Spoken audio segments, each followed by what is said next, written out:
మంగళగిరిలో జాబ్ మేళాకు విశేష స్పందన లభించింది. వీటీజేఎం కాలేజ్లో ఈ జాబ్ మేళాను ఏర్పాటు చేశారు. నియోజకవర్గంలోని దారులన్నీ ఈ జాబ్ మేళాకి వెళ్లడంతో కాలేజీ ప్రాంగణం కోలాహలంగా మారింది. ఉపాధి కల్పనలో భాగంగా విద్య, ఐటీ శాఖల మంత్రి నారా లోకేష్ ఆదేశాలతో 60 కంపెనీలు జాబ్ మేళాను ఏర్పాటు చేశాయి. జాబ్ మేళాకు నియోజకవర్గం నలుమూలల నుంచి పెద్ద ఎత్తున యువతీ యువకులు తరలివచ్చారు.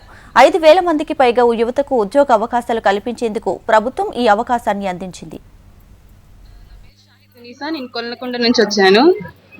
ఇక్కడ జాబ్ మేళకు వచ్చాను అనమాట. ఇక్కడ సాఫ్ట్వేర్ సొల్యూషన్స్ అని సాఫ్ట్వేర్ జాబ్ కోసం వచ్చాను. మెయిన్ పర్పస్ ఇక్కడ చాలా మందికి జాబ్స్ ప్రొవైడ్ చేస్తున్నారు, like 10th inter and other degree qualifications.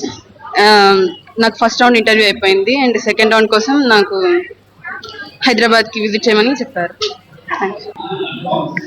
మేము హెచ్డిఎఫ్సి బ్యాంక్ నుంచి వచ్చామండి. ఇక్కడ జాబ్ మేళా ఉందని తెలిసి మాకు సర్క్యులేషన్ వచ్చింది. హెచ్డిబి ఫైనాన్షియల్ సర్వీస్ ద్వారా జాబ్ రిక్రూట్మెంట్ చేస్తున్నాము. హెచ్డిఎఫ్సి బ్యాంక్లో జాబ్ ఇది. ఇక్కడికి వచ్చేటప్పుడు మినిమం క్యాండిడేట్కి డిగ్రీ క్వాలిఫై ఉండాలి. వాళ్ళు ఫ్రెషర్ అయినా పర్లేదు, లేదా ఏదైనా జాబ్ ఎక్స్పీరియన్స్ ఉన్నా కూడా మేము ట్రీట్ చేస్తున్నాము. సో కస్టమర్ ఎవరైతే వచ్చారో వాళ్ళని ముందు షార్ట్ లిస్ట్ చేస్తాము, తర్వాత ప్రాసెస్ అనేది జరుగుతుంది. ఇది 10 days ప్రాసెస్ ఉంటుంది.